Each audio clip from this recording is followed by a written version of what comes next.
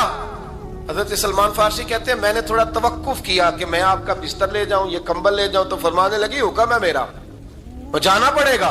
جناب سلمان فارسی کہتے ہیں میں شمون یہودی کے پاس گیا، میں نے کہا یہ کمبل لو، چاہے تو نگد پیسے دے دو، سامان خرید لیتے ہیں، اور چاہے تو اناج، جوں، سرکہ، کھجوریں جو تمہارے پاس ہے دے دو. وہ کہنے لگا یہ کس کا ہے؟ بڑا شاندار ہے، بڑا خوشبو والا ہے. تو کہا یہ مولا علی کے گھر سے آیا ہے، پاک بی بی نے دیا ہے کہ اس کو گروی رکھ لو اور مہمان کے لیے کچھ دے دو. کہا مہمان کون سا؟ کہنے لگے حضور کے پاس آ کے ایک شخص نے کلمہ پڑھا ہے اور وہ مسلمان ہوا ہے اور وہ غریب ہے، اس کو روٹی دینی ہے. تو وہ شمون یہودی کہنے لگا میں بھی تورات پڑھا کرتا تھا، تو آج ہی سویرے میں نے پڑھا ہے، آج ہی سویرے پڑھا ہے، ابھی پڑھا ہے. میں بڑی دیر سے حضور آئے تھے پر میری آنکھوں پہ پردہ ہی رہ گیا. مقدر سکندر کا دیکھو کہ پیاسے چلے جا رہے ہیں کنارے کنارے، میں پیاسا ہی مرنے لگا تھا. آج ہی میں نے پڑھا ہے کہ جو آخری امت آئے گی نا، اس امت میں جو رسول اللہ صلی اللہ علیہ وسلم کے قریبی ہوں گے، ان کا کمال یہ ہوگا کہ وہ اپنا پیٹ پر پتھر باندھ کے دوسروں کی مدد کیا کریں گے. یہ میں نے آج ہی پڑھا ہے اور ابھی تو نے مجھے اس کا نظارہ کرا دیا ہے. کہنے لگا یہ چادر بھی لے جا، جوں بھی لے جا، سرکہ بھی لے جا، آٹا بھی لے جا، کھانا بھی لے جا، اور اس طرح کر کے میرے پاس سے نگد بھی لے جا. اور جناب فاطمہ سے کہنا یہ سارا کچھ رکھ لے، اور انہیں کہنا کہ مجھے پتا ہے آپ قبول نہیں کرے گی پر قبول کر لے، وہ آپ کا کمبل آیا ہے تو میرا دل نرم ہو گیا ہے، میں یہ قربانی بھی دیتا ہوں اور آپ کے باپ کا کلمہ پڑھ کے مسلمان بھی ہوتا ہوں. حضرت فضا کہتی ہیں، حضرت فضا بہت سے، اور جناب فاطمہ بڑی شفقت کرتی تھی ان کے ساتھ. جناب فضا کہتی ہیں ہمارے ساتھ ہی نا 2-4 گھر چھوڑ کے ایک یہودی مسلمان ہوا تو اس کے رشتہ داروں نے رشتے توڑ دیے، ناطے توڑ دیے، سارا خاندان مسلمان ہو گیا، لوگوں نے ملنا گلنا چھوڑ دیا. فرماتے ہیں کہ اس کی بیوی فوت ہو. علیہ السلام نے جب ان کو لے کے حضور داخل ہوئے تو جناب فاطمہ نے آنکھیں جھکا لی، پردہ کر لیا. تو حضور نے فرمایا بیٹی وہ تو نابینا ہے. تو عرض کرنے لگی حضور مجھے تو نظر آ رہا ہے نا. یعنی حضور نے جو ازواج کو کہا وہ بات کی. جناب فاطمہ کا جو انداز ہے وہ نرالا ہے. تو حضرت علی کہتے ہیں جناب فاطمہ نے جواب دیا کہ بہترین عورت وہ جسے نہ کبھی غیر محرم دیکھا ہو اور نہ غیر محرم نے کبھی، وہ بی بی نے بھی کبھی غیر محرم بندہ نہ دیکھا ہو، دیکھا ہی نہ ہو اس نے. یہ پوائنٹ ذرا مشکل ہے، سمجھنے والا ہے. تو حضرت علی کہتے ہیں میں وہاں سے گردن جھکائی اور بیچ آ کے بیٹھ گیا، بات ابھی جاری تھی. حضور نے فرمایا آتا ہے کسی کو جواب؟ تو کہتے ہیں میں نے ہاتھ کھڑا کیا، میں نے کو حضور آتا ہے. تو حضور مسکرا پڑے، فرمایا چل بتا. میں نے عرض کی حضور بہترین عورت وہ ہے کہ نہ کبھی اسے غیر محرم نے دیکھا ہو نہ اس نے کبھی غیر محرم دیکھا ہو. تو حضرت علی کہتے ہیں شاباش مجھے ملنی چاہیے تھی نا. حضور مسکرا پڑے، کہنے لگے میں نے تو پہلے کہا ہے فاطمہ تو بدعت منی، فاطمہ میرے جگر کا ٹکڑا ہے، میں نے تو بڑا پہلے کہہ دیا ہے. تو کہتے ہیں صحابہ میری طرف دیکھنے لگے کہ یہ تو تعریف فاطمہ کی ہونے لگ گئی ہے. تو میں نے کہا کیا کریں، اس محبوب کو بتایا ہے جس کے لیے اللہ نے کوئی پردہ رکھا ہی نہیں، سارے پردے کھول دیے. حضرت فاطمہ کے وصال کا وقت آیا، انتقال کا. تو حضرت اسماء بنت امیس کو بلایا اور بلا کے فرمانے لگی تو مجھے غسل دینا اور سوائے میرے شوہر مولا علی کے کسی اور سے مدد بھی نہ لینا. اور فرمانے لگی میں نے حبشہ کے بارے میں سنا ہے کہ وہاں جب بیویوں کا جنازہ اٹھتا تھا تو وہ لوگ چارپائی کے اوپر یوں کر کے اس طرح کر کے لکڑیاں لگاتے تھے، نیچے باندھ لیتے تھے اور لکڑی میں لچک ہو تو اوپر جا کے پھر اس کو باندھ دیتے تھے تو پردہ بن جاتا تھا. فرمایا میں نے علی کو بتا دیا ہے، تمہیں بھی بتا رہی ہوں، جنازہ میرا رات کو اٹھانا اور لکڑیاں لگا کے نا تو اوپر پردہ کر لینا، میرے وجود پر پڑی ہوئی چادر پر بھی کسی کی نظر نہیں پڑنی چاہیے. رات کو جنازہ اٹھانا اور رات کو مجھے دفن کر دینا. مدینہ منورہ میں حضور کے وصال ظاہری کے 6 ماہ بعد جناب فاطمہ الزہرا کا جنازہ اٹھا تو مسجد نبوی شریف سے ایک شخص اپنی داڑھی آنسوؤں سے بھگوتا ہوا نکلا. حضرت ابوبکر صدیق نے کھڑا کر کے پوچھا کیوں نبی پاک کے چچا عباس روتے کیوں ہو؟ حضرت عباس کہنے لگے پہلے حضور گئے تھے، اب نبی پاک کی تصویر بھی چلی گئی۔ کیا ہوا؟ کہ جناب فاطمہ کا وصال ہوا، پھر سے ایک دفعہ مدینے میں رات آئی، پھر سے شام ہوئی، پھر سے جنازہ اٹھا۔ شیر خدا علی المرتضیٰ رضی اللہ تعالیٰ عنہ نے، حضرت عباس نے، حضرت قسم الدین عباس نے، حضرت عبداللہ ابن عباس نے تدفین سے فارغ ہوئے۔ ایک روایت ہے کہ حضرت عباس نے جنازہ پڑھا، اور ایک مستند روایت ہے کہ حضرت ابو بکر صدیق نے جنازہ پڑھایا۔ اور جب جنازہ پڑھا کر کے باہر نکلے تو حضرت علی شیر خدا کی آنکھوں میں آنسو تھے۔ اتنے کالی روتے کیوں ہو؟ فرمانے لگے صرف فاطمہ نہیں گئی، مصطفیٰ کریم کی امت کے لیے دعائیں کرنے والا ایک بڑا ہاتھ رخصت ہوا ہے، ایک بڑا ہاتھ۔ جناب فاطمہ الزہرا نے 29 سال کی عمر مبارک گزاری۔ میں نے پہلے بھی ایک دفعہ یہ موضوع بیان کیا تھا تو میں نے بات کر دی تھی، کیونکہ میں نے نہیں کی، وہ بات کسی اور کی ہے، کرنی بڑی ضروری ہے۔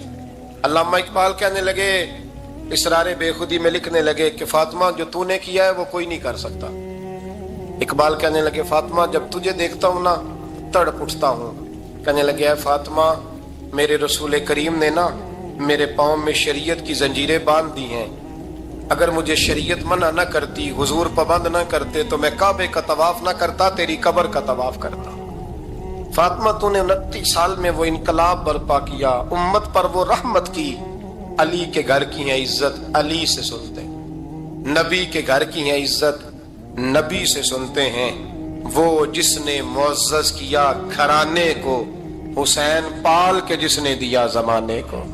اور میرے اعلیٰ حضرت فرماتے ہیں سیدہ زاہدہ طیبہ طاہرہ۔ کبھی آپ اگلا فقرہ سنے نے تو بریلی کے امام نے حد کر دی، فرمانے لگے جان احمد کی راحت پہ لاکھوں سلام۔ جان احمد کہتے ہیں نبی پاک کی جو جان ہے وہ سیدہ فاطمہ ہے، اور صرف جان نہیں، یہ وہ والی حضور کی جان ہے جس سے نبی پاک سکون حاصل کرتے ہیں، راحت حاصل کرتے ہیں۔ جان احمد کی راحت پہ، اور اس کا ایک ترجمہ یہ ہے کہ نبی پاک کی جان کو سکون حضرت فاطمہ کی وجہ سے ملتا۔ جان احمد کی راحت پہ لاکھوں سلام۔ اور حضرت حسنین کریمین کا ذکر کرتے ہوئے فرماتے ہیں آب تطہیر سے جس میں پودے جمے۔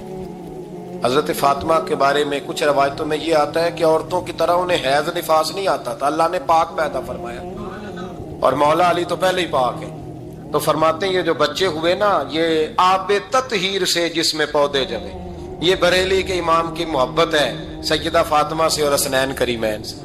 کیا انداز ہے! کہنے لگے آب تطہیر سے جس میں پودے جمے، اس ریاض نجابت پہ لاکھوں سلام۔ اس ریاض، پتہ نہیں کہاں بیٹھ کے لوگ اہل بیت کی شان بیان کرتے ہیں، اہل بیت کی شان سننی ہے تو بریلی کے امام سے سنو۔ اس ریاض نجابت پہ کہتے ہیں حضرت فاطمہ صرف پاک نہیں، پاکیزگی کا پورا باغ ہے، پورا، یعنی ان کی چھاؤں بھی پاک ہے، ان کا سایہ بھی، ان کا پھل بھی، ان کی ٹہنیاں بھی، بولے تو صحیح یار، ان کی ٹہنیاں بھی، ان کی زمین بھی، اس ریاض نجابت پہ لاکھوں سلام۔ نبی پاک صلی اللہ تعالی علیہ وسلم کی نگاہ فیض سے جن لوگوں کی تربیت ہوئی اور پھر انہوں نے اپنے علم سے، اپنی حکمت سے، اپنی دانائی سے اور اپنی بے پناہ جرت اور بہادری سے دنیا میں بہترین نمونہ چھوڑا، ان میں سے ایک بڑا نام حضرت مولا علی شیر خدا کا ہے۔ بالعموم ہم یہ دیکھتے ہیں کہ جو لوگ بہت زیادہ بہادر ہوتے ہیں نا، میدانوں کے ہوتے ہیں، لڑنے، جہاد کرنے، جد و جہد کرنے کا مزاج رکھتے ہیں، ان کا علم سے شغف نہیں ہوتا، پڑھنا لکھنا، دانائی کی بات کرنا، حکمت کی بات کرنا ان کا کام نہیں ہوتا، وہ تو میدان کے لوگ ہیں۔ اور جو لوگ کتاب کے، علم کے، اس معاملے کے ہوتے ہیں، ان میں کئی دفعہ ایسا ہوتا ہے اللہ ماشاءاللہ کہ وہ لوگ کتاب کے تو ہوتے ہیں، علم حکمت کے تو ہوتے ہیں، لیکن میدان کے اندر تلوار لے کے بنفس نفیس شامل ہونا ان کے بس کی بات نہیں ہوتی۔ لیکن تاریخ میں حضرت مولا علی شیر خدا ایک عجیب فضیلت والی شخصیت ہیں کہ وہ اگر علم کی بات کریں تو ان سے زیادہ دانا کوئی نہیں، حکمت کی بات کریں تو ان سے زیادہ بہترین بات کرنے والا کوئی نہیں. ان کے پاس بیٹھا جائے تو انسان کی تربیت کرنے والا ان سے اچھا مربی نظر کوئی نہیں آتا. یہ ساری باتیں بھی مسلمہ ہیں، لیکن اگر وہ تلوار لے کے میدان میں نکل آئیں تو دیواریں ہلتی رہتی ہیں اور در کانپ جاتا ہے، اور علی کا نام سن کے اب بھی خیبر کانپ جاتا ہے. تو ایک تو حضرت علی شیر خدا رضی اللہ تعالیٰ عنہ کی زندگی میں یہ دو باتیں کہ علم، حکمت، دانائی، جذبہ، شوق جہاد کے لیے، اور پھر میدان کے اندر ثابت قدمی. اور تیسری بات جو بڑی متاثر کن ہے اور اپنی طرف کھینچتی ہے، وہ یہ ہے کہ ان کی سادگی، ان کا عجز، ان کا خلوص، ان کا بالکل نارمل زندگی گزارنا، عام لوگوں کی طرح اپنے روزمرہ کے معاملات کو سر انجام دینا. جو آدمی کسی غیر معمولی حیثیت کا مالک ہو جاتا ہے نا، اس کا اٹھنا بیٹھنا عام لوگوں جیسا نہیں رہتا. اس کا کچھ نہ کچھ پروٹوکول ہو جاتا ہے، کچھ نہ کچھ اس کی آؤ بھگت ہو جاتی ہے.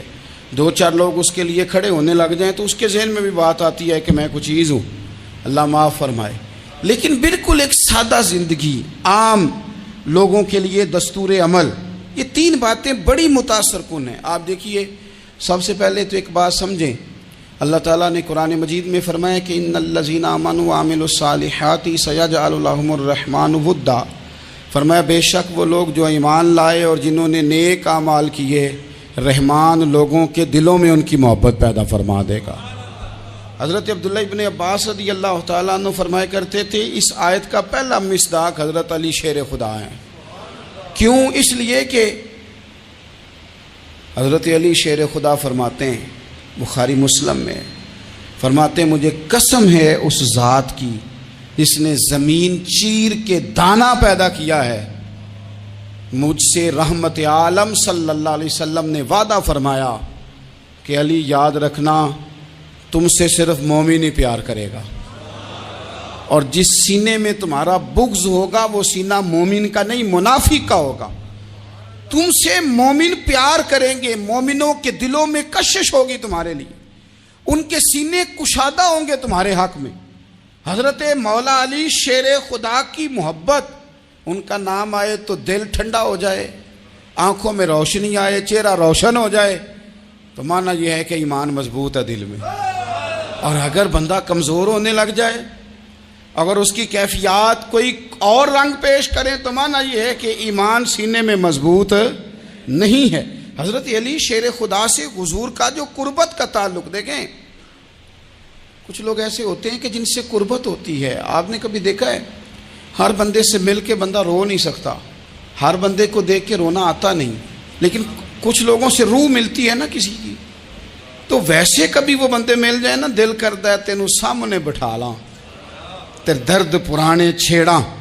کچھ لوگ ایسے ہوتے ہیں جن کے ساتھ حضور تشریف فرما ہیں. حضرت علی شیر خدا کہیں گئے ہوئے ہیں تو محبوب کیا فرماتے ہیں؟ فرماتے ہیں اللہ اس وقت تک میرے پاس حضرت اسرائیل کو نہ بھیجنا جب تک میں علی سے ملاقات نہ کر لوں. دعائیں ہو رہی ہیں کہ میری جب تک ملاقات نہ ہو جائے، میرا جانے کا وقت نہ آئے. مشکات میں حدیث موجود ہے. تو سرور کائنات علیہ السلام کا جو ان کے ساتھ قربت ہے، حضور کا جو ان سے پیار ہے، حضور نے ہر مہاجر کو ایک انصاری کا بھائی بنایا. انصار کے اندر حضور نے بھائی چارہ قائم فرمایا، اور یہ تاریخ کا وہ والا بھائی چارہ ہے جس کی نہ اس سے پہلے کوئی مثال ہے، نہ قیامت تک دوبارہ کوئی مثال دی جا سکتی ہے. بھائی جب سگے بھائی جب شادی شدہ ہو جاتے ہیں نا، تو ان کی اپنی اپنی جیبیں ہو جاتی ہیں، اپنی اپنی گفتگو ہو جاتی ہے. 6 ماہ کے بچے کے بارے میں بھی وہ کہنے لگ جاتے ہیں میں نے بچوں کا بھی تو کچھ بنانا ہے نا. انہیں بالکل اب وہ چیزیں نظر آنی بند ہو جاتی ہیں جس میں والدین اور بہن بھائی شامل ہوتے ہیں. وہ کہتے ہیں میرے بھی تو بچے ہیں.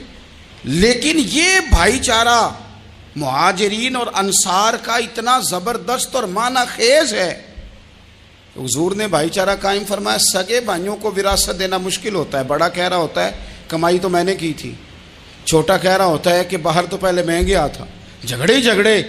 لیکن یہ تاریخ اسلامی کا وہ بھائی چارہ ہے کہ جن میں برادری، قبیلہ، رنگ، نسل، علاقہ ایک نہیں.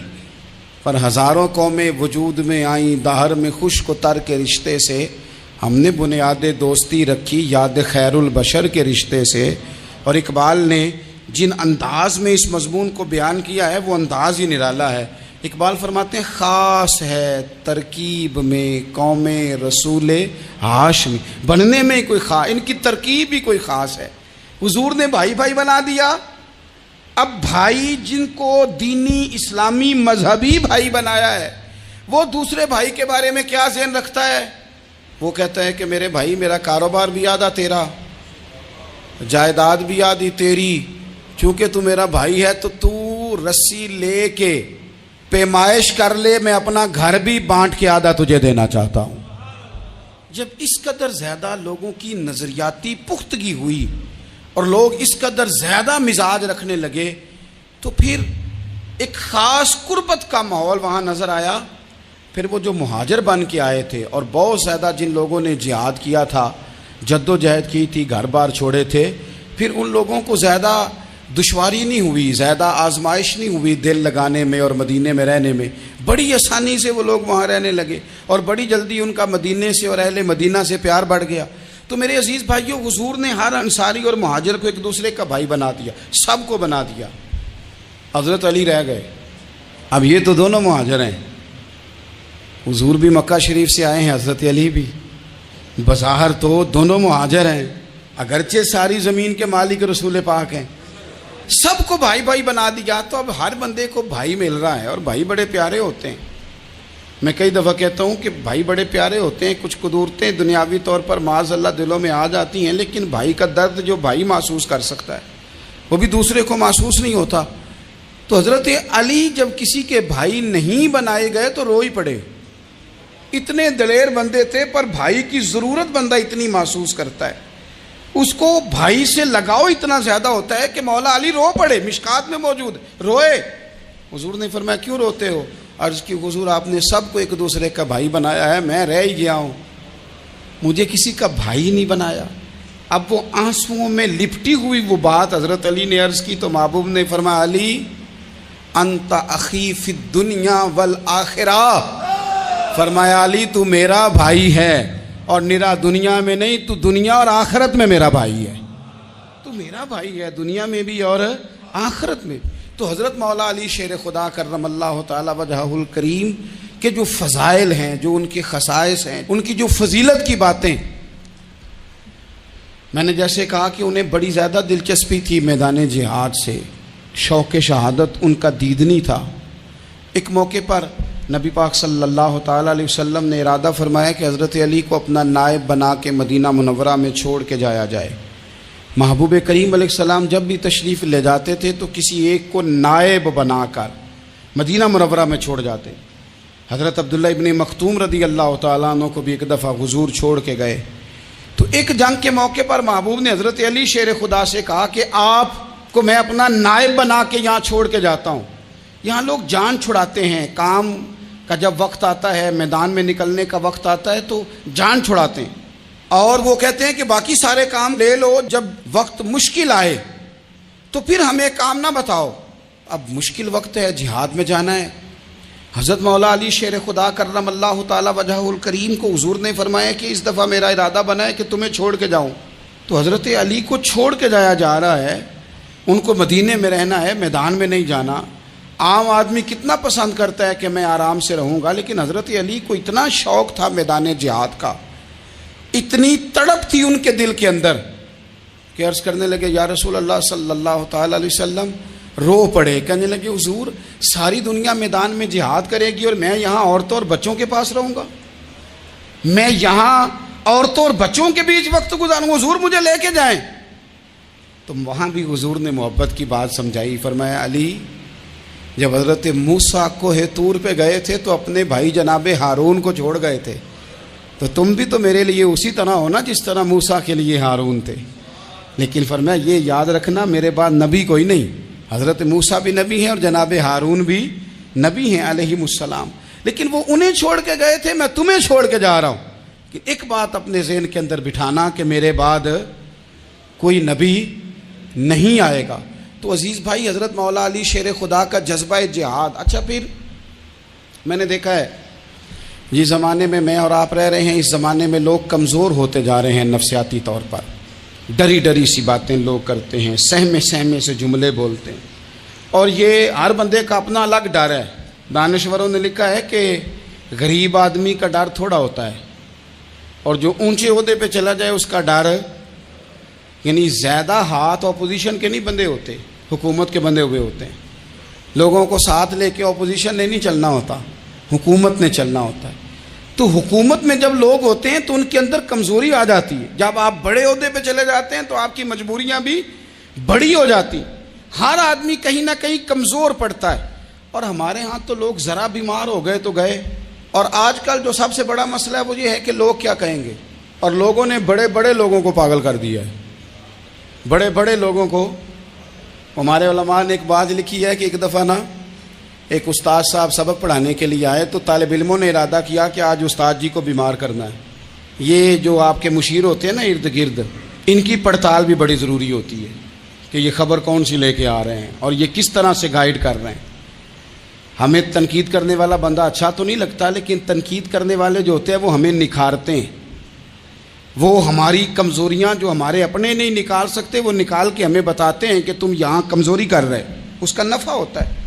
طالب علموں نے ارادہ کیا ایک دفعہ، یہ ہم جو اتنی زیادہ توجہ کرتے ہیں نا لوگوں کی باتوں پہ، لوگ کیا کہیں گے. میں کئی دفعہ دوستوں سے عرض کرتا ہوں زیادہ وضاحتیں نہ دیا کریں، زیادہ وضاحتیں دینے سے بھی بندہ کمزور ہو جاتا ہے. ہر وقت کا انداز وضاحتوں کا اور ہر وقت دفاعی محاذ پہ نہیں کھڑے رہنا چاہیے. وہ ارادہ کر لیا لوگوں نے، طالب علموں نے، کہ استاد جی کو بیمار کرنا ہے. تو استاد صاحب چنگے بھلے، اچھے بھلے، صحت مند آئے، کلاس میں داخل ہوئے تو پہلا شاگرد کہتا ہے استاد جی خیر ہے، آنکھیں بڑی سرخ ہیں. میں چل دوڑ جا بیوقوف آدمی، میں بالکل ٹھیک ہوں، چل کلاس میں بیٹھ. چل تھوڑا سا آگے گئے تو دوسرا شاگرد، انہوں نے اب 10-15 نے ارادہ کیا ہوا تھا، دوسرا کہنے لگا خیریت ہے، بڑے کمزور کمزور لگ رہے ہیں. اس نے کہا میں بالکل ٹھیک ہوں، کمزور کا چل دوڑ جا اپنا کام کر. وہ تیسرے کے پاس گئے تو کہنے لگا استاد صاحب خیر ہے، آپ کے تو مجھے ہاتھ بھی کامتے دکھائی دے رہے ہیں. اس نے کہا اچھا واقعی. اب چوتھے نے بھی یہی بات کی، پانچویں نے یہی بات کی. تو آدھا گھنٹہ گزرا تو استاد جی کو سچ مچ بخار چڑھ گیا، تو چھٹی پہ چلے گئے. کیوں؟ باتوں پہ توجہ ہے نا. لوگوں کے سامنے ہم لوگوں کی باتوں کے مطابق اپنے معاملات کو ترتیب دیتے ہیں نا. کچھ لوگ سوشل میڈیا دیکھ کے نظریہ قائم کرتے ہیں، کچھ ہوا دیکھ کے نظریہ قائم کرتے ہیں. وہ قائد اعظم محمد علی جناح کی ایک بات نہیں بھولتی کہ انہوں نے کہا تھا، ہندو لیڈر جو تھا جس کو لوگ گاندھی کہتے تھے، اس سے کہا تھا تیری اور میری سیاست میں فرق ہے، تو لوگوں کا رجحان دیکھ کے فیصلہ کرتا ہے، اور میں، قائد اعظم کہنے لگے، میں فیصلہ کر کے لوگوں کا رجحان ادھر کر دیا کرتا ہوں. یہ کمال ہوتا ہے کسی شخص کا کہ اس کا اپنا نظریہ غالب آئے، بجائے اس کے کہ وہ دیکھے آج کل لوگ کیا کہہ رہے ہیں تو لہذا میں اس طرح کا ڈال جاؤں. لوگ تو ایک وقت کے لیے کچھ کہتے ہیں، پھر اگلے 4 گھنٹوں میں کچھ اور کہتے ہیں. حضرت مولا علی کے مزاج میں استقامت ہے. اور جو لوگ جو بہت زیادہ پراپوگنڈا کرتے ہیں اور بہت زیادہ کسی کے بارے میں بات کرتے ہیں، ان کا وہ مزاج نہیں، ان کی وہ طبیعت نہیں، وہ اپنے حساب سے فیصلہ کرتے. ایک شخص تھا عمر بن عبد ود، 90 سال کا بوڑھا، لیکن جب تلوار لے کے میدان میں آتا تھا تو 1000 آدمی کے مقابلے میں لڑتا تھا. اور لوگ جگہ جگہ یہ کہتے تھے تو اس طرح ہے جس طرح عمر بن عبد ود لوگوں کو ڈراتا ہے، تو اس طرح ہو گیا. یہ اس کے ارد گرد کے لوگ اس کی مثالیں دیتے تھے. جنگ خندق جب ہو رہی تھی تو یہ مقابلے میں آ گیا. تو حضرت علی المرتضیٰ شیر خدا کرم اللہ تعالی وجہ الکریم بھی تشریف فرما تھے. اب پورے عرب کے اندر اس کے بارے میں یہ کہا جاتا تھا کہ اس سے نہ لڑو، وہ تو خونخوار ہے، وہ تو درندہ ہے، وہ تو جنگلی شیر کی طرح آتا ہے، وہ تو کاٹ کھانے کو دوڑتا ہے، اس سے کون لڑے. ایک خیال تھا. اور وہ پراپوگنڈا بعض اوقات اتنا زیادہ کسی کے بارے میں ہوتا ہے کہ ذہن میں، بچے لوگ آتے ہیں نا بچہ دم کرانے کے لیے تو کہتے ہیں پیر صاحب بڑا ضدی ہے، کسی کی بات نہیں مانتا، باقی بچے ٹھیک تھے، یہ تو بڑا ہی نالائق نکل آیا ہے. تو میں کہتا ہوں کہ آپ اس کے سامنے یہ والی باتیں نہ کریں، یہ پکا ہو جائے گا کہ میں ضدی ہوں. تو آپ ذہن بنا رہے ہیں اس کا کہ تو اس طرح کا ہے. ذہن بنا دیا لوگوں نے کہ عمر ابن عبد ود کے مقابلے میں کوئی نہیں آ سکتا. خندق میں یہ آیا، اس نے للکارا مسلمانوں کو، آؤ وہ تمہاری جنت کدھر ہے جس کے بارے میں تم کہتے ہو کہ ہم شہید ہوں گے، تو آؤ میرے مقابلے میں نکلو. جب اس نے پہلی دفعہ للکارا تو ابھی بات ختم نہیں ہوئی تھی کہ مولا علی تلوار لے کے اللہ اکبر کہتے کھڑے ہو گئے. حضور نے فرمایا بیٹھ جاؤ. حضرت علی پھر بیٹھ گئے. وہ پھر پکارا اٹھو کوئی میرے مقابلے میں. تو مولا علی شیر خدا پھر کھڑے ہو گئے. پھر کھڑے ہو گئے. حضور نے فرمایا بیٹھ جا. ایک شخص نے کہا علی یہ عمر بن عبد ود ہیں. فرمایا مجھے پتہ ہے. نہیں سمجھے آپ بات. میں آپ کو سمجھا کے لایا ہوں پیچھے سے کہ پراپوگنڈا کرتے ہیں نا لوگ, ہو آگے نہ جانا, یہاں کرنٹ بڑا زیادہ ہے, وولٹیج بڑے سخت ہیں, تو آگے نہ بڑھنا. بھائی کیا ہو جائے گا, اٹھ باندھ کمر کیوں ڈرتا ہے, پھر دیکھ خدا کیا کرتا ہے. حضرت علی تیسری دفعہ اس نے کہا نا ہے کوئی, تو حضرت علی پھر اٹھے. اب تو رسول پاک صلی اللہ تعالی علیہ وسلم نے تھپکی دی. بعض جگہ یہ ہے کہ حضور نے خود تلوار تھمائی, سر پہ امامہ باندھا, اور حضور نے فتح یابی کی دعا فرمائی. حضرت علی گھوڑے پہ بیٹھے نکلے, اور جب اس کے سامنے گئے تو جا کے کہنے لگا میرا پتہ ہے. حضرت علی فرمانے لگے تو اپنا چھوڑ, میرا پتہ ہے تجھے, مجھے تو جانتا ہے. کہنے لگا میں 1000 کے مقابلے میں اکیلا لڑتا ہوں. حضرت علی شیر خدا فرمانے لگے پتہ نہیں تو کن سے لڑتا رہا ہے, جانے وہ کون ہے جن سے تو لڑتا رہا ہے, وہ کون 1000 تھے جو تیرے مقابلے میں آتے تھے, پتہ نہیں. تو کہنے لگا میرا نام میری ماں نے عمر بن عبد ود رکھا ہے. فرمایا چھوڑ تو, میری ماں نے میرا نام حیدر رکھا ہے. کہنے لگا تیری عمر چھوٹی ہے, کوئی بڑا لا. فرمانے لگے یہ تو جب پنجے میں پنجہ ملے گا تو پتہ چلے گا عمر کس کی چھوٹی ہے. ابھی تو کہانیوں سے متاثر کرنا چاہتا ہے, تو چاہتا ہے کہ تو پریشر ڈالے اور میں تیری بات سنوں, تو مقابلے میں آ, ڈینگے نہ مار, کہانیاں نہ سنا. دیواریں ہلتی رہتی ہیں اور در کانپ جاتا ہے. علی کا نام سن کے اب بھی خیبر کانپ جاتا ہے. تو مقابلے میں آ, تو باتیں بنا رہا ہے, کہانیاں سنا رہا ہے. وہ کہنے لگا تو بچہ ہے, میں چاہتا نہیں تیرا خون بہاؤں. تو حضرت علی کہنے لگے میں بڑے دن سے پریشان ہوں کہ کسی بے ایمان کا خون بہایا کیوں نہیں, میرا بڑا دل کر رہا ہے تیرا خون بہاؤں. اس نے بڑی زوردار ضرب لگائی. غصے میں اتنا پاگل ہوا, کیونکہ اس کے بارے میں معروف تھا کہ وحشی مزاج آدمی, اتنا سخت پاگل ہوا غصے میں, اس نے اپنے گھوڑے کے پیر کاٹ ڈالے. پہلے تلوار گھوڑے کو دے ماری, اس کو کاٹ کے دوڑا. یہ کیوں کرتے تھے لوگ, عرب کے لوگ اس وقت یہ کام کرتے تھے کہ ہم نے گھوڑا ہی مار ڈالا ہے تاکہ ہم بھاگ نہ سکیں. کہتے ہیں نا کشتیاں جلا دی ہیں کہ اب واپس جانے کا راستہ ہی بند ہو جائے. گھوڑے کے پیر کاٹ ڈالے کہ بھاگنا نہیں, اور بڑی زور سے اس نے ضرب لگائی حضرت علی پر. حضرت علی نے جب روکی تو وہ ڈھال ٹوٹ گئی حضرت مولا علی, اور آپ کے امامے کو اس کی تلوار بھی لگی. آپ نے فرمایا دکھا لیا تو نے زور, اب میری باری ہے. حضرت مولا علی شیر خدا کا قد بظاہر چھوٹا تھا. صحابہ کہتے ہیں ہم دور سے دیکھ رہے تھے, اللہ اکبر کہہ کے تھوڑا سا زمین سے وہ اٹھے, تھوڑا سا اٹھے, اور پھر دوبارہ نہیں انہیں تلوار چلانی پڑی. ایک ہی ضرب لگائی اور اس کے 2 ٹکڑے کر کے اسے زمین پہ پھینک دیا.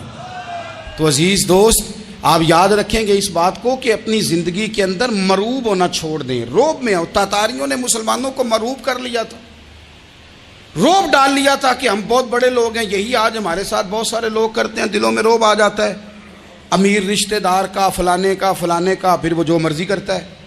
تاتاریوں کی ایک بی بی وہ کیا کرتی, وہ 9-10 مسلمان نوجوانوں کو سڑک پہ کھڑا کر جاتی, کہتی ادھر کھڑے ہونا, میرے آنے تک ہلنا نہ. جوان ہے لیکن روب ہے نا کہ یہ بڑے وحشی ہیں. اکیلی بی بی اندر جاتی, تلوار لے آتی, اور وہ کھڑے ہیں, وہ بھاگے بھی نہیں, اتنا ڈر گئے, ٹانگیں کانپ رہی ہیں, بھاگنے کی بھی جرت نہیں کر رہے. تسلی سے گئی ہے, تلوار لے کے آئی ہے, اور اس نے 9 جوان مسلمانوں کے گلے کاٹ دیے. اس روب سے نکلیں باہر. نوجوانوں سے کہتا ہوں نکلو. اور جن لوگوں نے دنیا میں انقلاب برپا کیا وہ غریب گھروں کے تھے, وہ لوگ تھے کہ جو بظاہر کسی بڑے قبیلے سے نہیں تھے. آپ محنت کریں, تعلیم حاصل کریں, جد و جہد کریں, مشقت کریں, اپنی زندگی میں کچھ مقاصد کے حصول کے لیے آگے بڑھیں. اور اگر آپ کہیں کہ دائیں بائیں میرے فلاں آدمی مجھے یہ مشورہ دے رہا ہے, تو کچھ لوگ دنیا میں باتیں کرنے آئے ہیں, انہوں نے باتیں کرنی ہیں اور بڑا فائدہ ہوتا ہے, ان کو باتیں کر لینے دیں, ان کو کرتے رہنے دیں. کام کرنے والا بندہ کام کرتا ہے اور کرتا ہی چلا جاتا ہے, وہ منزل تک پہنچ جاتا ہے. تو حضرت علی کے مزاج میں دلیری ہے, ہمت ہے, ایک بات. اور دوسری بات دانائی, حکمت. یہ جو ہمارے فیصلے ہیں نا جذباتی, اور جناب آج فلانے نے یہ کہہ دیا تو میرا پروگرام یہ بن گیا، تو پھر کل کسی نے اور کچھ کہہ دیا تو میرا پلان اور بن گیا۔ میں سب سے زیادہ ان لوگوں کے حق میں پریشان ہوتا ہوں جو سویرے کچھ اور کہتے ہیں، دوپہر کو کچھ اور کہتے ہیں، شام کو کچھ اور کہتے ہیں۔ بھئی آپ کا کوئی نظریہ ہونا چاہیے، کوئی ویژن ہونا چاہیے زندگی میں، آپ کے اندر کوئی حکمت اور دانائی ہونی چاہیے۔ اس کے لیے کیا کرنے کی ضرورت ہوتی ہے؟ اس کے لیے ضرورت ہوتی ہے کہ آپ کا ذہن ایک طرف ہو۔ میرے اسا فرمایا کرتے تھے زندگی میں ایک کام کر لو پر صحیح کر کے کر لو۔ ہم نے تو سارے کام کرنے ہیں۔ آج کل ہر بندہ صحافی ہے، ہر بندہ تجزیہ نگار ہے، ہر بندہ سیاستدان ہے، ہر بندہ ہی مفتی ہے، ہر بندہ ہی جناب واعظ ہے، ہر بندے کے پاس ہی کچھ مسئلے۔ اس کا نقصان یہ ہے کہ کسی کے پاس بھی کچھ نہیں۔ وہ کسی درویش نے کہا تھا کہ جب سب لیڈر ہوں تو سمجھو کوئی لیڈر نہیں، کیونکہ سارے جو لیڈر ہو گئے۔ میرے عزیز، ایک طرف ذہن کو رکھیں اور اپنے اس کام میں کمال پیدا کریں۔ حضرت مولا علی شیر خدا کو اللہ نے حکمت دی تھی۔ نبی پاک صلی اللہ تعالی وسلم کے صحابی حضرت عبداللہ ابن مسعود رضی اللہ تعالیٰ عنہ فرماتے ہیں، امام ابو نعیم نے لکھا ہے کہ حضرت عبداللہ ابن مسعود فرماتے ہیں نبی پاک صلی اللہ علیہ وسلم نے فرمایا اگر حکمت کے 10 حصے کیے جائیں نا، دانائی کے 10 حصے کیے جائیں تو اس میں سے 9 حصے اللہ تعالیٰ نے حضرت علی کو عطا فرمائے ہیں، اور ایک حصہ باقی لوگوں کو ملا ہے۔ دانا تھے، معاملہ فہم تھے۔ کچھ بندے بڑے منافق قسم کے تھے، تو حضرت علی اذان ہو گئی تو وہ حضرت مولا علی شیر خدا کے پاس آ گئے، اذان ہو گئی، حضرت علی نے جماعت کرانی۔ ان کا خیال تھا کہ آج ہم نے جماعت لیٹ کرانی ہے کسی طریقے سے۔ ہم چونکہ زیادہ باتیں، میں دوستوں سے کہتا ہوں بہت زیادہ خبریں نہ دیکھا کرو، بہت زیادہ بھی چیزیں نہ سنا کرو۔ آپ تو میرے بھائی موبائل کے اندر چلے جائیں گے، باہر کی دنیا تو اور ہے، تو تھوڑا باہر بھی نکلیں تصویروں سے، تھوڑا باہر بھی آئیں، دیگر معاملات بھی دیکھیں۔ ہمیں بڑے بڑے اچھے لوگ زندگی میں مل جائیں گے، لیکن ہم ان کے قریب نہیں جاتے، ہم دیکھتے نہیں کہ اصل بات کیا ہے، سنی سنائی چیزوں پر زیادہ گمان کرتے ہیں۔ اب حضرت علی چونکہ بڑے دانا تھے، مسلح پہ بڑھ رہے ہیں، جماعت کھڑی کرنی، اللہ اکبر کہہ رہے ہیں، بندوں کا خیال تھا نماز لیٹ کرانی ہے۔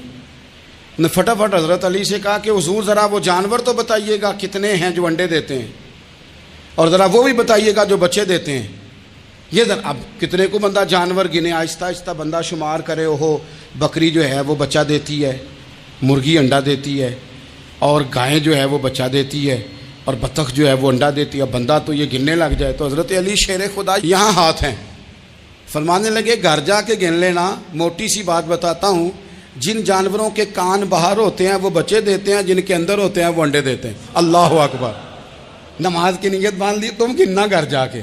موٹی سی بات بتا دیتا ہوں، وہ صاحب کہتے ہیں میں حضرت علی رضی اللہ تعالیٰ عنہ کو الجھانے آیا تھا، میں خود بڑا الجھ گیا۔ یہ کیا ماجرا ہے، کیا معمہ ہے کہ 2 فکروں میں انہوں نے بات کو سمیٹا اور کمال کر دی۔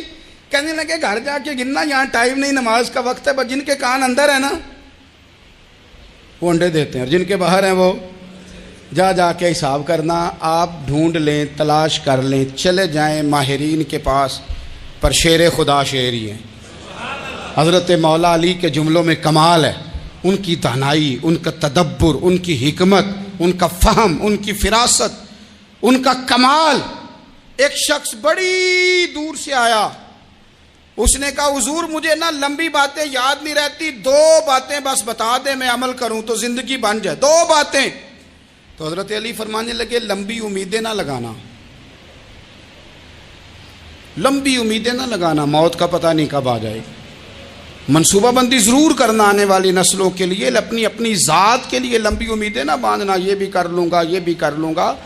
ہم ریٹائر نہیں ہوتے زندگی بھر، پلان پہ پلان، پلان پہ پلان۔ تو اگر ہم پلان کر رہے ہوتے ہیں تو جو ہمارے نیچے ہوتے ہیں وہ ہمیں ریٹائر کرنے کا پلان کر رہے ہوتے ہیں۔ اولادیں تک والدین کو کمزور کرنے کے در پہ ہوتی ہیں کہ اب یہ ہٹے تو ہماری باری آئے۔ حضرت علی فرمانے لگے 2 کام، ایک تو لمبی امید نہ باندھنا، اور دوسرا فرمایا اپنے نفس کی خواہش کی پیروی سے بچنا۔ دنیا میں رسوا وہ لوگ ہو جاتے ہیں جو اپنے نفس کی خواہش کی پیروی کرتے ہیں، وہ بزدل ہو جاتے ہیں جو خواہشات نفسانی کے پیچھے بھاگتے ہیں۔ یہ کام نہ کرنا۔ تو دانائی اللہ تعالیٰ نے انہیں دی۔ پھر مزاج میں سادگی اور بلا کی سادگی۔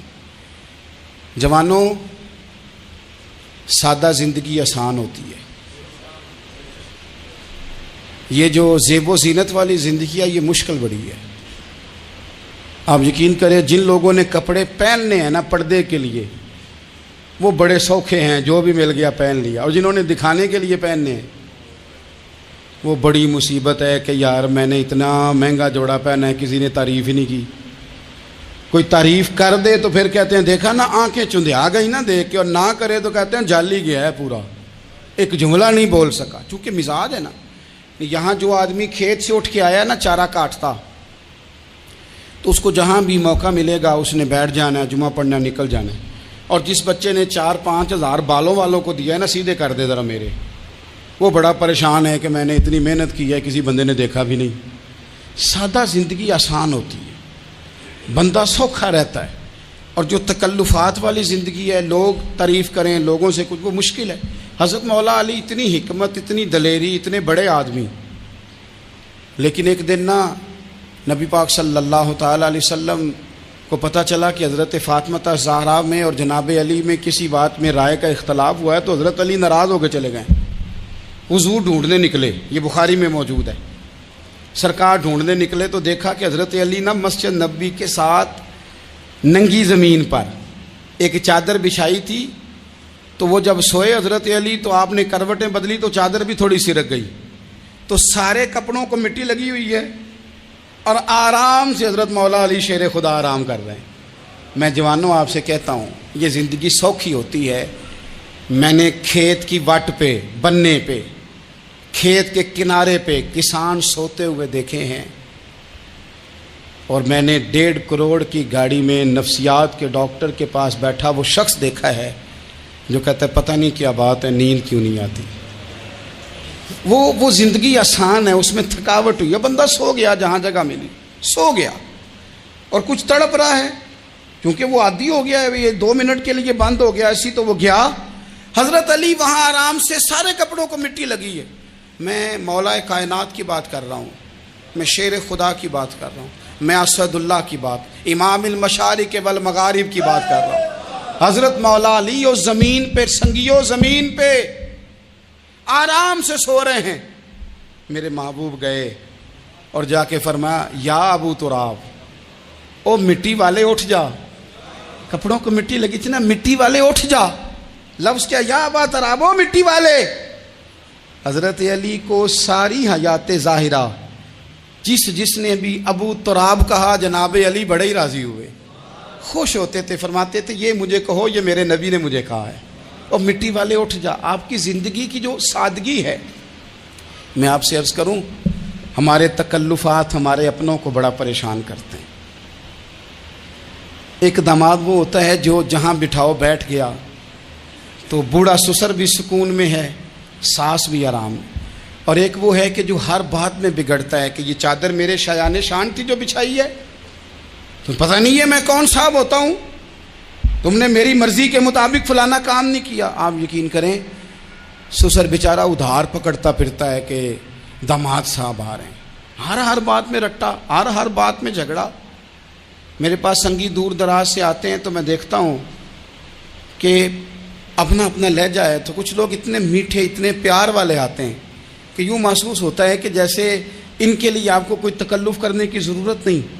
اور کچھ ایسے ہیں کہ آپ کو سرانے کھڑے ہونا پڑتا ہے کہ جناب کی چائے جلدی لے آئیں. مزاج نازنی پہ بعض چیزیں گراں گزرتی ہیں. تو بھائی جب آپ سادہ اور آسان ہو جاتے ہیں تو آپ دوسروں کے لیے بھی دشواری کم پیدا کرتے ہیں. حضرت علی شیر خدا کہتے ہیں بھوک لگ گئی تھی، بھوک بڑی لگ گئی اور حالات غربت کے تھے، آزمائش تھی. تو فرماتے ہیں کہ میں نے سوچا مزدوری نہ کر لیں. ہم کیا کرتے ہیں، جو زیادہ غریب ہے وہ مانگ لیتا ہے، جو درمیانے طبقہ ہے وہ ادھار لے لیتا ہے. حضرت مولا علی نے کیا فرمایا مزدوری نہ کر لیں، چونکہ حالات کچھ اور تھے. تو حضرت مولا کائنات شیر خدا کرم اللہ تعالی وجہ الکریم فرماتے ہیں یہ سادگی دیکھیں. آپ فرماتے ہیں میں مزدوری ڈھونڈنے نکلا. کیوں نہیں ملتی ہمارے جوانوں کو مزدوری؟ کیوں کہانیاں سناتے ہیں؟ حضرت علی کہتے ہیں میں ڈھونڈنے نکلا. ایک عورت کو میں نے دیکھا کہ اس نے کچھ مٹی نکال کے رکھی ہوئی ہے. تو اسے تر کرنا چاہتی ہے. پرانے زمانے میں مٹی میں پانی ڈال کے اسی سے لوگ کام لیتے تھے, اسی سے دیواریں بن جاتی تھیں. ہم گارا کہتے ہیں اپنی زبان میں. تو وہ گارا بنانا چاہتی ہے لیکن پانی نہیں نکل رہا اس سے نا. اس نے کنویں سے پانی نکالنا, نکل نہیں رہا. تو حضرت مولا علی شیر خدا کرم اللہ تعالیٰ وجہ الکریم فرمانے لگے, میں نے اس بی بی سے کہا کہ میں پانی نکال دوں, مزدوری دو گی؟ اس نے کہا میں بھی مزدوری تلاش کر رہی تھی. ایک پانی کا ڈول آپ نکالیں گے اور مٹی پہ ڈالیں گے تو ایک کھجور دوں گی. حضرت علی فرماتے ہیں گرمی بڑی سخت تھی, میں نے 16 ڈول پانی کے نکالے, 16 برتن بھر کے پانی نکالا اور اس مٹی پہ ڈالا. پھر میں ہاتھ دھو کے آیا اور اس خاتون کے پاس بیٹھا تو اس نے مجھے, او مزدورو کمزور کمزور پڑتے ہو, پیچھے پیچھے ہو کے بیٹھتے ہو, خیال بناتے ہو کہ ہم کوئی کمزور لوگ ہیں. یہ دیکھو میں کن کی بات کر رہا ہوں, جن کا پیار ایمان ہے, جن کی محبت ایمان ہے. حضرت مولا علی شیر خدا تمہیں سبق دے رہے ہیں کہ حکمت, دانائی, بہادری اور پھر سادگی. مجھ سے کئی دفعہ لوگ پوچھتے ہیں آپ کے والد صاحب, تو میں نے کبھی جھجک کے نہیں بتایا, نہیں میرے ابا پروفیسر نہیں تھے, میرے ابا پیر نہیں تھے, میرے والد صاحب جو تھے وہ عالم نہیں تھے. لیکن مجھے فخر ہے جب ان کا انتقال ہوا اور میں انہیں غسل دے رہا تھا تو اس وقت بھی ان کے ہاتھوں پہ چھالے تھے, اس لیے کہ وہ مزدور تھے, وہ محنت کرتے تھے. انہوں نے جیبیں کاٹ کے روٹی نہیں کھائی, انہوں نے ہمیں جو کما کے کھلایا ہے وہ محنت اور مزدوری کا ہے. میں ناز سے کہا کرتا ہوں الحمدللہ میں کسان کا بیٹا ہوں, میں اس کا بیٹا ہوں جو دھرتی کا سینہ چیر کے اناج اگاتے تھے. اور میں نے دیکھا ہے کہ جب بڑولے میں میری اماں گندم بھرنے لگتی تو میرے والد صاحب فرماتے تیاں تیانیاں دا حصہ بھی کٹ لیں, غریباں دا بھی کٹ لیں, فلاں دا بھی. تے فلاں آدمی دی گندم عید کی تھوڑی ہوئی ہے, کو 2 بوریاں ادھر بھی بھیجنی ہے. تو وہ جو غریبی کی سخاوت تھی اور وہ جو سادگی کی سخاوت تھی, اس کے اندر جو رانائی تھی اور اس کے اندر جو جذبہ اور شوق تھا, مزدور کا بیٹا پیچھے پیچھے جاتا ہے اور وہ گھبرا کے زندگی گزارتا ہے. تمہیں تو سر اٹھا کے جینا چاہیے. اس لیے کہ حضرت مولا علی شیر خدا کہتے ہیں میں مزدوری کر کے کھجوریں کما کے لایا, اور لا کے نہ تو میں نے اکیلے نہیں کھائیں وہ, کیونکہ قحط کا دور تھا, حالات اور تھے. فرماتے ہیں لا کے حضور کو پیش کی. میں نے کہا حضور یہ کھجوریں ہیں. تو کریم نے پوچھا کہاں سے آئی ہیں؟ میں نے عرض کی حضور بھوک بڑی لگ رہی تھی تو مزدوری کے لیے نکلا, تو ایک عورت نے اپنے مٹی کو پانی لگانا تھا تو میں نے محنت کر کے یہ 16 کھجوریں کھائی ہیں. تو کہتے ہیں حضور زمین پہ بیٹھے تھے, مجھے بھی ساتھ بٹھا لیا, کھجوریں ہم نے وہاں رکھ لی, بڑے شوق سے میٹھی میٹھی باتیں بھی ہونے لگیں. یہ تو جو لوگ روز کھاتے ہیں نا گوشت, وہ تو نخرے کرتے ہیں, کہتے ہیں وہ جناب یہ ذرا یہ چیز مجھے ہضم نہیں ہوتی, کولیسٹرول ہے فلان, پیچھے لے جاؤ پیچھے. لیکن کبھی آپ دوپہر کو مزدور کو روٹی کھاتے دیکھیں, اور جس طرح ہاتھ دھوتا ہے اور پونے کو اچار لگ جاتا ہے سارا جو وہ باندھ کے لایا ہوتا ہے, اور لیکن جب وہ کھا کے کھانا اچار کے ساتھ آسمان کی طرف دیکھتا ہے, لفظوں میں نہیں, چونکہ لفظ تاثیر سے بنتے ہیں تلفظ سے نہیں. اہل دل آج بھی ہیں اہل زبان سے آگے.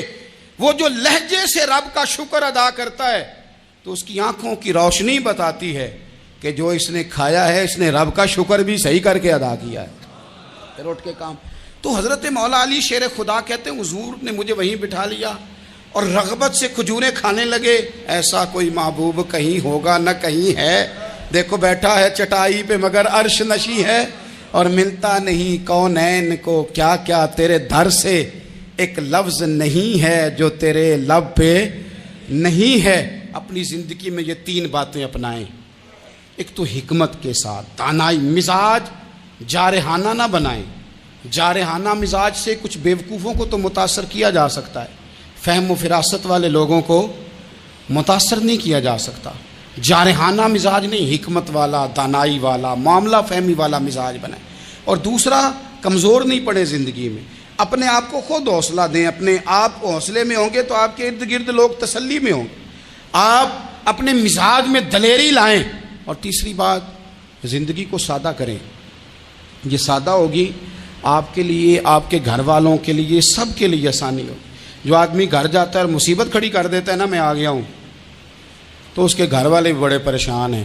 اس کے بچے یہ دعا نہیں کرتے ابا جی گھر آئیں, بلکہ یہ دعا کرتے ہیں کہ یہ آئے ہیں تو اللہ جانے کب جائیں گے. تو آپ سادگی اپنی طبیعت میں لائیں, مزاجوں میں. تو حضرت ملا رومی رحمۃ اللہ علیہ نے لکھا ہے ایک قوم ایسی تھی کہ ان کا بادشاہ کہتا تھا کہ یار میں جو بھی ظلم کرتا ہوں یہ اٹھتا ہی نہیں، جیسے میں چاہتا ہوں کر جاتا ہوں، جاگتا ہی نہیں۔ تو شہروں کے دروازے ہوتے تھے، اس نے کہا کہ ایک ایک بندہ دروازے پہ کھڑا کرو، جو آدمی اندر داخل ہو 20 جوتے مارو، اور جب باہر نکلے پھر مارو۔ اس کا خیال تھا کہ یہ جاگ جائیں گے، یہ مجھے کہیں گے کہ کیوں میں جوتے لگ رہے ہیں، آپ برداشت کرتے نہیں، مہنگائی ہو جائے تب بھی برداشت کرتے ہو، جو ہو جائے۔ اس نے کہا شاید جاگ جائیں۔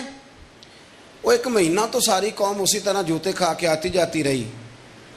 تو عارف رومی کہتے ہیں کہ ایک دن وہ نا سیانے بندے منتخب لوگ جمع ہو کے بادشاہ کے پاس آئے، تو بادشاہ وزیر سے کہنے لگا لو یہ والا مسئلہ اب ٹھیک ہو گیا، جاگ گئی ہے میری قوم، اب یہ مجھ سے کہیں گے کہ کیوں جوتے مرواتے ہو تو میں کہوں گا تمہیں جگانا تھا، تو تم جاگ جاؤ، میں مر گیا تو پیچھے لوگ تمہارے اوپر ظلم کریں گے۔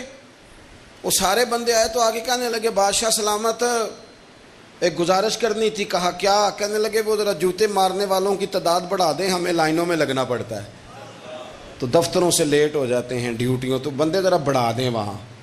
تو بادشاہ کہنے لگا اوہو، اب نا میرا مزاج نہیں، لیکن مجھے ایسے لگتا ہے کہ ہم بھی نا الا ماشاء اللہ، ہم بھی کہتے ہیں مارو صحیح جوتے پر، ذرا لائن میں نہ لگاؤ، الگ الگ کر کے اکیلے اکیلے کر کے۔ سنو، بزدل قومیں دنیا میں اپنی آنے والی نسلوں کو غلام بنا جاتی ہیں۔ گڑھے کھود رہے ہیں ہم اپنے پوتوں اور نواسوں کے لیے۔ جتنا ظلم میں اور آپ سہ رہے ہیں، اس سے 11 گنا اگلی نسلیں سہیں گی، یاد رکھنا۔ کسی نے کہا تھا حضرت علی سے کہ اگر ساری نسل قربان ہو گئی تو کیا کرو گے؟ تو مولا علی کہنے لگے ایک سیزن کی فصل دے کے اگر قیامت تک کی ساری فصلیں بچ جائیں تو سودا مہنگا نہیں، ایک فصل ضائع کر کے آنے والی بچ جائے تو سودا مہنگا۔ کسی نے تو آگے بڑھنا ہے نا، کسی نے تو۔ یہ قصور میں 3-4 بچے پھر قتل ہو گئے، کل کی بات ہے نا، ابھی زینب کو لوگ بھولے نہیں اور ایک نیا مسئلہ بن گیا۔ خدا را کب تک، کس وقت تک، کب تک یعنی یہ نظام چلے گا؟ اپنی خودداری کی حفاظت میں نے اور آپ نے خود کرنی۔ ہم بچوں کو بزدل بنا رہے، ہمارے تو ایک گنڈا ہوتا ہے تو کئی شہروں کو اس نے آگے لگایا ہوتا ہے، کوئی پوچھنے والا نہیں۔ اگر آپ کے اندر میرے اندر حفاظت، ترمذی کی حدیث ہے صلی اللہ تعالی نبی کریم صلی اللہ، یہ حدیث پاک نہ کہیں دل کی تختی پہ لکھ لینا، یہ ترمذی شریف میں موجود ہے، یہ کہیں دل کی تختی پہ لکھ لینا۔ حضور نے فرمایا من قتل دون مالہ فہو شہید۔ کیا خوبصورت انداز ہے میرے نبی پاک۔ حضور فرمانے لگے جو شخص اپنے مال کی حفاظت کرتا کرتا مر گیا، وہ عام موت نہیں مرا، شہادت کی موت مرا ہے۔ ایسے کر کے پلیٹ میں رکھ کے نہیں چور کو دے دینے پیسے۔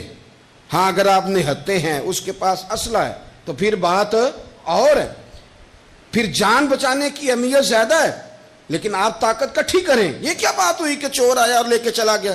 فرمایا من قتل دون مالہ فہو شہید، جو اپنے مال کی یعنی جائز پیسے اس نے کمایا ایسے ہی کو لے جائے۔ فرمایا جو اپنے مال کی حفاظت کرتے ہوئے مر گیا، تمہارے نبی کا وعدہ ہے وہ شہادت کی موت مرا، گویا اللہ اسے بغیر حساب کتاب جنت عطا کرے گا۔ اور حضور فرمانے لگے وَمَنْ قُتِلَ دُونَ دَمِهِ فَهُوَ شہید۔ فرمایا جو آدمی اپنی جان کی حفاظت کرتے ہوئے مر گیا، کسی نے اس پر حملہ کیا، اس نے جان بچائی، لڑا اور مر گیا، عام موت نہیں مرا، حضور فرماتے ہیں میرا وعدہ ہے وہ شہادت کی موت گیا۔ سیاستہ کی روایت پڑھ رہا ہوں، اور حضور فرماتے دینہی فہو شہید، جو اپنے مذہب کی حفاظت کرتے ہوئے مرا۔ ذرا ترتیب دیکھو، پہلے نمبر پہ حضور نے مال کا نام لیا ہے، دوسرے نمبر پر رسول کریم علیہ السلام نے جان کا نام لیا، اور دین کا نام تیسرے نمبر پہ لیا ہے۔ فرمایا جو اپنے دین کی حفاظت، گویا مال بچانا یہ بھی ایمان ہے، جان بچانا یہ بھی ایمان ہے، اور فرمایا جو دین کی حفاظت کرتے مرا وہ بھی شہید ہے۔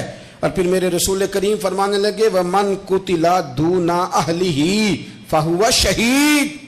فرمایا جو اپنے بال بچوں کو بچاتے بچاتے مر گیا، اللہ اسے بھی شہادت کا درجہ عطا کرے گا۔ جو شخص مال بچاتے دنیا سے چلا گیا وہ بھی شہید، تو جان بتاتے چلا گیا وہ بھی۔ تو پلیٹ میں رکھ کے دینا شروع کر دیا سارا کچھ، پلیٹ میں فرمایا جو آدمی اپنی جان بچاتے چلا گیا شہید، دین بچاتے چلا گیا شہید، گھر والوں کو بچاتے چلا گیا۔ نبی کریم علیہ السلام کی خدمت میں ایک صحابی نے عرض کی حضور اگر کو میرا مال چھیننا چاہے تو حضور نے فرمایا مقابلہ کر، مسلم شریف کی حدیث ہے، مقابلہ کر۔ عرض کی حضور اگر اس نے مجھے قتل کر دیا تو حضور فرمانے لگے رب تجھے شہادت کا درجہ دے گا۔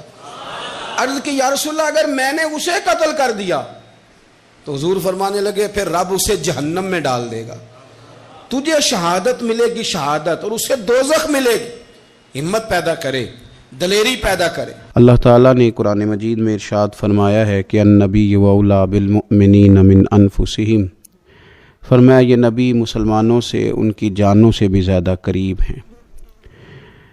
وازواجہ امہاتہم، اور ان کی بیویاں مومنوں کی مائیں ہیں۔ نبی پاک صلی اللہ تعالیٰ علیہ وسلم کی تمام ازواج مطہرات مومنوں کی مائیں ہیں۔ مومنوں کا ان کے ساتھ خصوصی تعلق محبت ہونا چاہیے، رشتہ عقیدت ہونا چاہیے۔ اپنی ان ماؤں کے ساتھ مسلمانوں کی دلچسپیاں بڑی خوبصورت ہونی چاہیے۔ ہر لمحہ ان کی عقیدت مسلمانوں کے دلوں میں بڑھتی رہنی چاہیے۔ ہماری ماؤں کو، ہماری بہنوں کو، ہماری بیٹیوں کو، ہماری آنے والی نسلوں اور اولادوں کو مومنوں کی ان ماؤں کی سیرت کے ساتھ ہمیں آگاہ کرنا چاہیے۔ وہ خوبصورت زندگی جو ان پاک بیویوں نے گزاری اور وہ طرز حیات جو ان ازواج مطہرات نے چھوڑا، وہ طرز حیات ہمیں سبقاً اپنے گھروں کے اندر اس کی تعلیم دینی چاہیے۔ اکثر سیرت نگاروں کے نزدیک سیدہ طیبہ طاہرہ حضرت خدیجہ الکبریٰ رضی اللہ تعالی عنہا کا یوم وصال رمضان المبارک میں ہے، اور بعض نے لکھا رمضان المبارک کی 10 تاریخ کو ہے۔ کائنات ارضی پر جن لوگوں نے وفا کی تاریخ لکھی اور اس دھرتی پر جن لوگوں نے وفاداری کو حسن، وقار اور خوبصورتی کے ساتھ قائم فرمایا، اور جن کی تاریخ انسانیت کو زندہ رکھے گی، اور جن کا نام قیامت تک لوگوں کے لیے مشعل راہ رہے گا، اور جن کی محبتوں سے لوگ خیرات حاصل کرتے رہیں گے، ان میں ایک نام ہے سیدہ خدیجہ الکبریٰ رضی اللہ تعالی عنہا کا۔ حضرت خدیجہ الکبریٰ رضی اللہ تعالی عنہا نبی پاک صلی اللہ تعالی علیہ وسلم کی سب سے پہلی زوجہ ہیں، اور یہ وہ خوبصورت خاتون ہے جن کی موجودگی میں نبی پاک علیہ السلام نے دوسرا نکاح نہیں فرمایا۔ یہ حضور کے نکاح میں آئیں اور 25 سال انہیں حضور علیہ السلام کے ساتھ رفاقت کا شرف حاصل رہا۔ بڑی امیر تھیں، بڑا مال تھا، اللہ نے بڑا نوازا تھا، لیکن انہوں نے ہر چیز حضور کے مقدس قدموں پہ نچھاور کر دی۔ انہوں نے اپنا سارا مال لا کے حضور کی بارگاہ عالی مرتبت میں پیش کر دیا، اپنی ساری توجہات حضور کی خدمت پہ لگا دیں۔ حضور علیہ السلام جب کفار کی ظلم و ستم سے، ان کی طرف سے آنے والی تکلیفوں سے پریشان ہو کے لوٹتے تو یہ مقدس خاتون میرے قریب محبوب کی دلجوئی کرتی۔ گھر کے اندر نبی پاک صلی اللہ تعالی علیہ وسلم کا حوصلہ بڑھانے کے لیے اللہ تبارک و تعالی نے حضرت خدیجہ الکبریٰ رضی اللہ تعالی عنہا کو منتخب فرمایا۔ آپ حضور علیہ السلام کی خدمت کرتی، حضور سے محبت کرتی، حضور کی ساری اولاد سوائے ایک صاحبزادے کے حضرت خدیجہ الکبریٰ کے بطن نور سے ہوئی۔ اس ملکہ نے امیری چھوڑ کے حضور کے ساتھ فقیری کی، صبحیں بتائیں، شامیں بتائیں، جن کے لیے بہت ساری کنیزیں خود خدمت کرنے کے لیے موجود رہتی تھی۔ اس خاتون نے پھر اپنے دست مبارک سے حضور کی خدمت کی، کھانا پکایا، کپڑے دھوئے، ڈیوٹیاں کی۔ قربان جائیں، حضرت عائشہ صدیقہ رضی اللہ تعالی عنہ فرماتی ہیں میں نے رشک کیا ہے ساری زندگی حضرت خدیجہ الکبریٰ پر۔ اتنا ذکر حضور کرتے گھر میں، ان کا اتنا ذکر کرتے، اور کبھی ہم ذکر چھیڑ دیتے کہ حضور آپ حضرت خدیجہ کا ذکر کرتے ہیں، تو پھر تو حضور اور زیادہ سیدہ خدیجہ کا تذکرہ کرتے، اور زیادہ محبت کے ساتھ ان کی بات کرتے۔ یارو کبھی آپ غور کریں کہ یہ وہ عظیم خاتون ہے کہ جن کی سہیلیوں کے ساتھ بھی حضور اچھا سلوک فرماتے، ان کی سہیلیوں کو تحفے بھیجتے، کھانا پکا پکا کے ان کے گھروں میں روانہ کرتے۔ ان کا پیار کے ساتھ ذکر کرتے، ان کا تذکرہ کرتے۔ آپ کو بخاری مسلم میں حدیث ملے گی، حضرت ابو ہریرہ رضی اللہ تعالیٰ عنہ ارشاد فرماتے ہیں کہ حضرت جبریل امین علیہ السلام حضور کی خدمت میں حاضر تھے، تو حضرت خدیجہ الکبریٰ رضی اللہ تعالیٰ عنہ کھانا پکا کے لا رہی ہیں، تو حضرت جبریل امین علیہ السلام عرض کرنے لگے، یا رسول اللہ یہ خدیجہ کھانا لے کے آ رہی ہے، اس کے برتن میں آپ کے لیے کھانا ہے، سالن ہے۔ حضور جب خدیجہ آ جائے تو اسے اس کے رب کا سلام کہہ دیجئے گا، رب نے ان کے لیے سلام بھیجا ہے، انہیں اللہ کا سلام کہہ دیجئے گا، رب کریم نے سلام بھیجا ہے۔ اور فرمایا رب کریم نے ان کے لیے جنت میں ایک گھر بنایا ہے اور میں اس کی بشارت دینے آیا ہوں، وہ موتیوں سے بنا ہوا گھر ہے جس کے اندر کوئی شور نہیں ہوگا، کوئی تکلیف نہیں ہوگی، جو رب کریم نے سیدہ خدیجہ الکبریٰ کے لیے بنایا۔ بڑا بڑا لوگ مدر ڈے مناتے ہیں، ماؤں کا دن مناتے ہیں، ماؤں کے لیے لفظ کہے جاتے ہیں، شعر کہے جاتے ہیں، پھول بھیجے جاتے ہیں، پیار کی بولی بولی جاتی ہے۔ کائنات میں اگر لوگوں نے مدر ڈے منانا ہے، ماں کا دن منانا ہے، تو سیدہ خدیجہ الکبریٰ کا دن منایا جائے، اس ماں کا دن منایا جائے جس نے ماؤں کا وقار بلند کیا، اس عظیم خاتون کا دن منایا جائے جس نے لوگوں کو بتلایا کہ کائنات میں وہ بیویوں جن کے خاوند، جن کے شوہر دنیا میں کوئی بڑا کام کر رہے ہیں، وہ عورتیں اپنا کردار اس طرح کا بنائیں کہ وہ معاون بن جائیں، وہ مددگار بن جائیں۔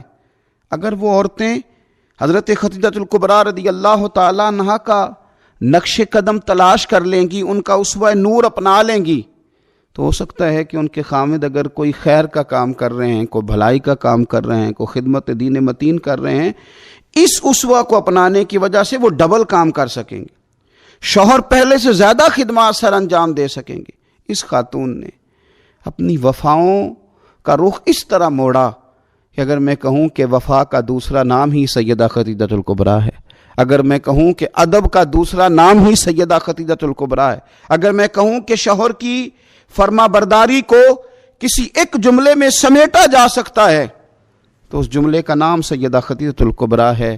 سلام اس ماں پر جس ماں نے ہمارے پیارے محبوب علیہ السلام کو اتنا زیادہ پیار کیا کہ حضور سید عالم ان کے پاس آتے تو تسلی محسوس کرتے، کریم ان کے پاس جب تشریف لاتے تو حضور اپنے دل کو راحت میں محسوس کرتے۔